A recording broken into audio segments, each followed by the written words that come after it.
وہ قابل رحم ہے کہ اس کا انتقال جو ہے مکہ ہی کے اندر ہو گیا۔ اخیر ایک حدیث ہے، بہت شارٹ کٹ میں پڑھتا ہوں۔ عن ابی ہریرہ عبد الرحمن بن صخر رضی اللہ عنہ قال قال رسول اللہ صلی اللہ علیہ وسلم ان اللہ لا ينظر الى اجسامکم ولا الى صورکم ولکن ينظر الى قلوبکم واعمالکم۔ اللہ کے نبی صلی اللہ علیہ وسلم نے اس حدیث شریف کے اندر یہ فرمایا کہ جو ہے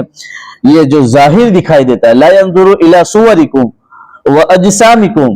اللہ کیا دیکھتا ہے؟ قلوبکم۔ اللہ یہ فرما رہا ہے کہ نہ تمہارے چہرے کی رنگت، یہ اپنی بیویوں کو ذرا بتانے کی یہ حدیث کہ جو ہے ہمارے تھوبڑے کو دیکھ کر یہ میک اپ کر کے نکلتے ہیں، اس کو کوئی دیکھتا نہیں ہے، اللہ کے یہاں اس کی کوئی حیثیت نہیں۔ اسی لیے قربانی کے موقع پر جو ہے بعض لوگ یہ سوال کرتے ہیں، قربانی کے موقع پر ہم جانور ذبح کرتے ہیں، اسٹیٹس پر وغیرہ پر رکھتے ہیں،